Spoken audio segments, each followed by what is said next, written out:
Hi folks, G3 here, and welcome to another instalment of my journey to go green. Well folks, thanks for watching this video. If you enjoy it, then please remember to click the like button, and also if you haven't done so already, subscribe to the channel and click the bell icon so you get notified when I load up a new video. Right, let's get on with the video. In today's episode, we're going on a road trip. We're going to be going around the country, heading up to York, onto Inverness, then back down to the Lake District, and finally Chester before back home to Dover. We are now at our local Lidl, making sure that we've got a full charge before we head off. A couple of days beforehand, it will probably do a little bit of drain, a couple of percent we might lose before we go, but we're going to try and get it as near to 100% as we can so that we're ready to have a nice full charge for our departure on Wednesday up to York. This is the most that I've ever charged the battery to. We are currently 99%. We're doing this on a Saturday. We're going to be setting off on a Wednesday morning, so that is 3 full days between there. I think I'm probably going to lose 4% charge in that time maybe. So I think that will then leave us probably at 96% to set off on our journey. The first leg where we are going up to Wetherby near York, it is 271 miles according to a better route planner. So we will need a couple of charging stops en route, but I wanted to make sure that we had the most in the tank to start off with so that we had more options en route. It's probably fruitless. Maybe I should have stopped at 99, but I think it's a bit of a challenge to get it to 100% and go. People that have charging at home are probably quite used to having it up to 100% if they're going on a long journey. I've not had that before. I don't have that luxury, so that's what we're waiting for. There we go. That is what we've got it to. Right. We're charged. Mrs. G3 and I are all packed and ready to go. We are actually on 85%. So although I went and topped it right up to 100% the other day, by the time we got home, we were probably about 95%. And it's been 4 days since then, I think. So we've had quite a bit of drain. But we're at 85%. But, you know, at least that's a reasonable amount to be starting with. So I want to reset one of the trips. The last one we did was trip A. We're going to reset trip A. So we're all on zeros. We've got about 270 miles on the first leg, heading to Wetherby on the A1M, I think it is, near York. So we are approaching Birchanger services. Tesla mapping was going to send us to a later charger further down the M11, but we'd checked a better route planner earlier on, and it was saying to stop at this one and another one elsewhere, so that a 2-stop policy. So we went and changed the mapping to send us here, so that in theory it's preparing the battery ready for supercharging. I haven't seen any notification come up on the screen that it's doing that, but that's what it should be doing. So now we need to find the superchargers here. Hopefully they're nicely signposted, and the mapping has taken us round anyhow. The journey so far has been fine. We haven't filmed any of it because it's rather boring. Yeah, it's not clear, is it? Tesla vehicle charging is straight on by the look of it. Tesla vehicle charging is this way. So it looks like we are tucked around the back in here, in the Days Inn, I think, apparently. Yeah, according to the map. There we go. So we've arrived at Birchanger at 42%. There we go. And we're in. Green light will be on and it'll be charging. There we go. We've just been into the services and grabbed ourselves a coffee and had a bit of a comfort break. We needed to get 58% at least before carrying on, and we're going on to Grantham according to a better route planner. So rather than putting the final destination into the mapping, I'm going to put Grantham supercharger so that it knows that's where we're going and warming up.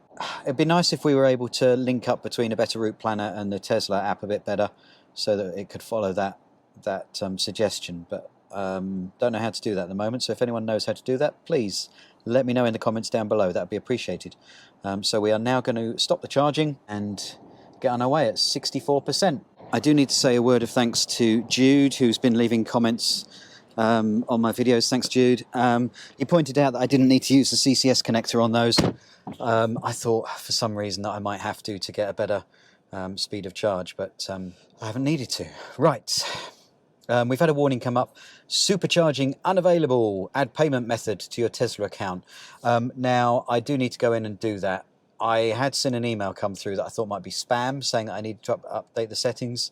So I will sort that. But I will move out of the stalls because we'll get a little idle fine if we don't. So I'm going to move out and go into another parking and sort that out. So I'll do that now. And then we'll be on our way at Grantham. So next time you see us will be Grantham.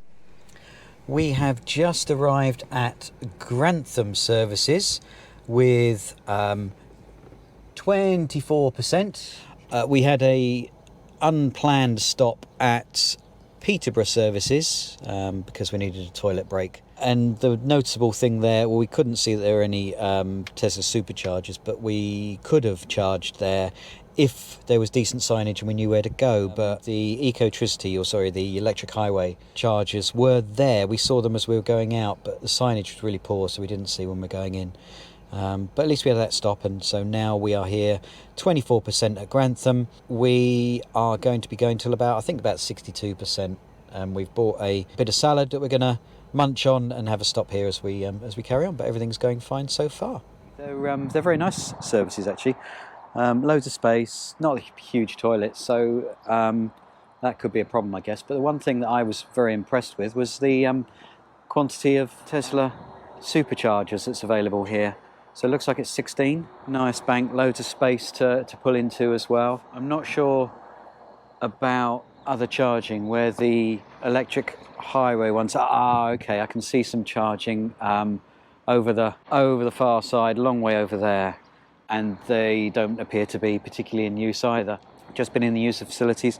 And in theory, we need to wait till we're about 62% to carry on the journey. But I think I'm going to make sure they've got a little bit more in, just so that we have enough to sort of head into York when we do that, so that we don't have to worry about charging again. Although we have got the electric highway ones which have been upgraded at the services we're staying at Wetherby. We're going our way soon, and next time I chat we'll be at Wetherby. We have arrived at the York Designer Outlet Centre, so we decided to come straight here rather than going to the hotel. It looks like great facilities here, some good shopping, we'll get a bit of retail therapy, and it's also the location of the park and ride into York, so we'll be able to park here for free, and then it is £3.30 per person, I believe, on the regular service. I think it's every 15 minutes the park and ride into York. So the plan is that we'll do a little bit of shopping, see how we feel, and then maybe catch the park and ride into York and explore it a little bit in the evening, so we can see maybe York Minster with the night lights, go up on the city wall at night time, that kind of thing. I wonder who's gonna pay for my shopping bill today. I wonder that as well. Retail therapy time? Yeah. Cool. Catch you later. Who pay for later?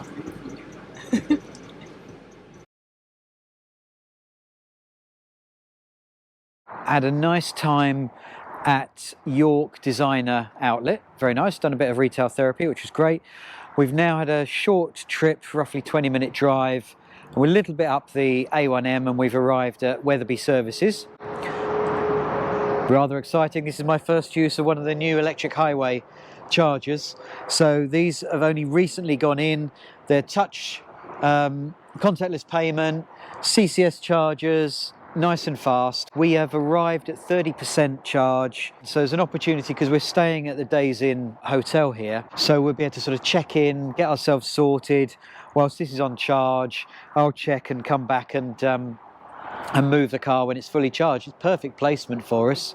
It's great. We've done 305 miles today, which has gone quite well. The driving's been fairly smooth, but let's get this all sorted. There we go. So I believe, just get the cable out. I've got my CCS adapter. Oh, put it around the right way so that I can use it on my Tesla. It's got the Type 2 there. Right, so that's connected. Blue light's on. Connected okay. It's up to 120 kilowatts on here. Oh, there, contactless card there. Card accepted. Starting, it's gone clunk. Preparing to charge, setting up communication with the car. It's whirring away. Yes. Right, it says charging. Knows it's 30%. It'd be interesting to see what we're going to be drawing. 64 kilowatts at the moment. So that's nice and fast. That's great. So now that is going, we can get our bits and pieces together and head on in and check in. So that's great. These are brilliant. What difference between this charging point and Tesla Supercharger? This one's going at 150. Sorry, this one can do up to 120 kilowatts, which is pretty fast. The Tesla Supercharger, in all honesty, I can't remember what the old ones charge up to. I mean, it's irrelevant for me because with my onboard, I can't get too fast a charge. I think it's probably about 60 something is the fastest I'm going to get. 65 it's at the moment. So that's probably the fastest I'm going to get. But this means that newer cars that have the facility can charge in next to no time and just carry on their journey. It's the morning of day 2 and we are all ready and breakfasted and we're going to be off to York shortly. Yesterday was very straightforward getting up here, not a problem. We're very fortunate obviously with the Supercharger network, and we had a choice of where we wanted to stop, and there was space at all of them, so no problem, nice and speedy, and it all coincided with the comfort breaks that we needed and the food stops, so that was fine. And then having the GridServe electric highway place that's been upgraded here, then that was perfect. I was able to put a chunk of charge in last night, seamless, no problem whatsoever. We are going to use the park and ride. There is charging at the one we're going to, but because I've used the electric highway and charged up to, well, it was 70%, it's now down to 69% because I've just turned on the air conditioning from here because it's going to be a warmish day. So that's a very nice luxury, being able to do that remotely, so the car will be ready for when we're there. But we're going to have a nice day in York. We're going to go and visit the Railway Museum, see the Shambles, York Minster, the City Wall, that kind of stuff. Yeah, we're here at the National Railway Museum in York. I believe that this is Queen Victoria's carriage and the train, so it looks like it's an old railway station. Tenterden station carriage from localish to me, not far away. So this is free to come into. We had to pre-book in advance, but it is free to come in, and I mean there's a suggested donation for when you're going round. So it's twinned with the Science Museum in London and a few other facilities. So I think we're going to have a great time going around here. We only had to pay £3.30 each on the park and ride to come in. It was free parking, and then there was a return for £3.30 each. That was great. Only thing is, it wasn't an electric bus. They've got some running on the line, but they didn't have for this one. It was a diesel. But we're really looking forward to having a look around here. So I'll show you some of the facilities as we're going. The detail of it is so grand.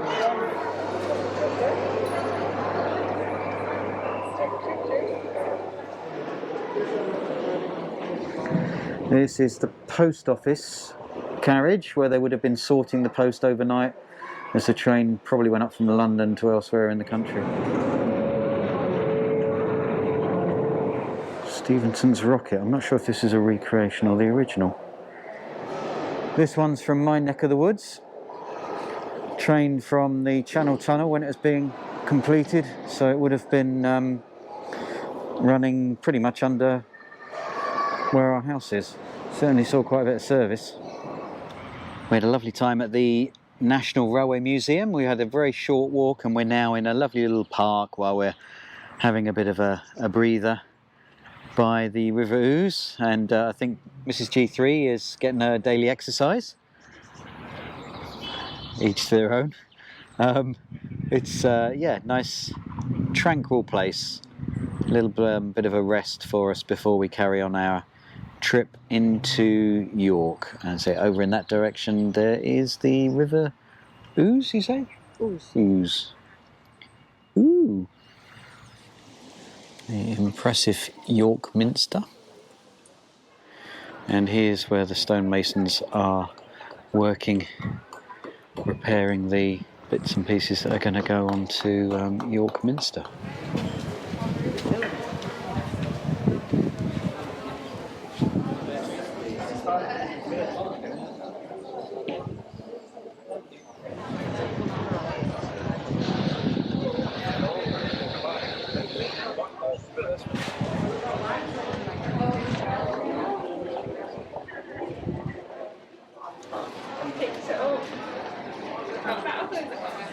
So they were saying that this is where it takes its name from. The Shamble. It means the bench that the meat was displayed on, apparently. So that's where it's taken its name.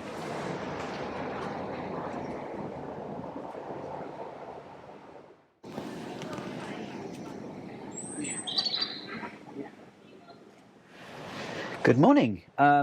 This is day 3 of our trip. Day 2, we spent a lovely day in York. When we got back here to the Wetherby services, we used the GridServe electric highway to charge up. We couldn't use it first off because 2 stalls were busy and one was broken. So they've only been in 2 or 3 weeks, and already one was broken. So that was a little bit of a disappointment. We'd sort of had a bit of a breather in the room. I came back out. I'd checked on Zap Map to see if they were free, and the 2 chargers were both free. So I went and popped on and left it there for a chunk of time and got up to 97%. So now we've come back in the morning and we are actually on 92% now. So it's dropped about 5% overnight, which I'm guessing is down to maybe the age of the battery and a calibration thing, maybe, that although it was thought it was up to 97%, perhaps it wasn't actually. So if anyone's got any experience of that and can leave some comments down below, that would be really useful. Let me know what you think was happening there. We've checked on a better route planner whereabouts we should be going today, because we're heading up to the Highlands of Scotland, to beyond Inverness. This morning, first thing, a better route planner was actually giving us a different route. It was going to take us up around the east of the country, sort of Newcastle, and skirting around the coast, and then up through Edinburgh and that way. And I think that was because there were traffic problems on the route on the west of the country, which sort of takes you up towards Glasgow and then across that way. I've gone and checked again on a better route planner now that we're about to go. We've had our breakfast and everything, and it's now saying that we should be going on the west side. I've gone and put it in on Tesla, and it is showing us to go via the west side, so it's agreeing, but it's saying a lot fewer charges, because I've gone through with the ideal scenario on Better Route Planner, the fact that we want some more stops, which will be sort of in line with our needs for sort of toilet comfort breaks, and also I've set it to give us a bit of a better percentage when we arrive in Inverness, because I want us to have enough charge to then get back on the journey when we do restart. I don't want us to have to faff around trying to find chargers in Dingwall, which is where we're staying. So I think it's time for us to get on the road and head up to the Highlands of Scotland, and hopefully we'll see some nice scenery en route. We're on the M6. We are heading towards Gretna, which is just over the border in Scotland. We're going to be stopping at the services, which I think is beyond Gretna Green. So the signs here are about leaving for Gretna, which is where the old blacksmith shop is. It used to be the first point in Scotland where there was a registrant that could marry you. So young people, when they weren't able to marry in England, used to run away to Gretna Green in Scotland as an opportunity to get married. There we go. Welcome to Scotland. We have arrived at the welcome break services near Gretna Green. We left with 92%, we've arrived with 40%. So it's a good opportunity to pop in a bit of charge and have a comfort break. Really busy services, these. Lots of coach tours and that sort of stuff by the look of it.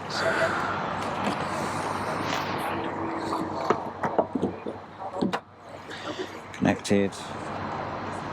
Taking a while to do the handshake. There we go, green light, we're good. That was a little bit of a weary one, was it? It's okay. Couple of hours. I Should I put these clothes on or just stay like this? Climate change, all of a sudden. Yeah, I think it's changeable weather. Shorts, and it was sunny when we left. We thought it might be this way. Right, we've arrived at Abington services. A little bit of a bottleneck to get in there. There's 6 Tesla chargers here and only 1 in use, so that's great. Bit different to Gretna. Extremely busy there, so we didn't want to stay too long, but at least we've been able to come here quieter, and I'm going to be able to put a bit in and continue our journey. It is what a better route planner had said we should be doing, to come here and to top up, so that's fine. Noticeable though that the service stations in Scotland are incredibly busy at the moment, so lots of people coming up here. So Abington and Gretna, both really busy. So we've arrived here with 41%, and we'd arrived at Gretna with 40%, so pretty much everything that we put in Gretna we've used to get here. And I think our next stop is going to be Perth. Checking on a better route planner, I can see that the rest of the journey is going to be about 4 hours from here, and if we leave with 80%, I think that will probably be good for the rest of the journey. We're going to be stopping at Perth and then Aviemore, so I suppose we could get away with less here before we get on to Perth. Perth isn't busy, so that's always a possibility. I'll gauge and see how quickly we charge up. The journey's gone okay so far. So the only thing is that the Gretna and now here have been really busy. But we don't need to go into the building, so that's fine. We'll be able to stay in the car and then get on our journey. Okay, we are now at 70%, and I've checked on a better route planner, and that's enough to get us to our next stop, which is Perth, with about 28%. We have arrived at Perth, so let's get charging and connect up. And it does its communication. It's going to be onto green, hopefully. So yeah, the journey over was fine. It was mostly dual road, and there was a whole rank of speed cameras for average speed. So this is a nice little setup. It's in the park and ride, and then further down in the distance there's a load of chargers, which I think are probably Charge Place Scotland. There's a few different sorts there. We've got a bank of 12 Tesla chargers here, loads of space. We are going to go and grab a bite to eat, because there is a McDonald's in the distance, I believe, and we're going to need to get a little bit of charge in, and we need a bite to eat. It's about 2:15 now, so that is our plan, and we'll just top up a bit while we're doing that. We had a nice stop for McDonald's here at Perth, and we've actually gone up to 87% whilst we've been here. It's long enough for us to have reasonable charge, so we won't need to get in quite so much when we're at Aviemore.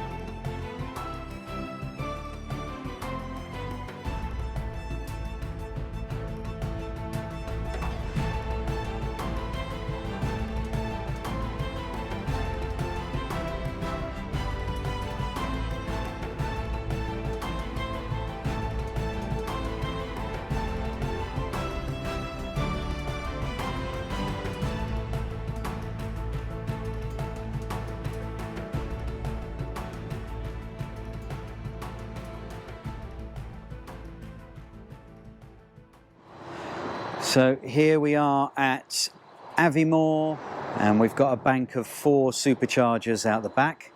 They were a little bit fun to find. It wasn't easy because they're hidden around the back. We've made it here with about 51%. We don't need a huge amount to carry on the journey. We're going to need probably about, I think it's 62, which will be enough to get us to Dingwall and then back here.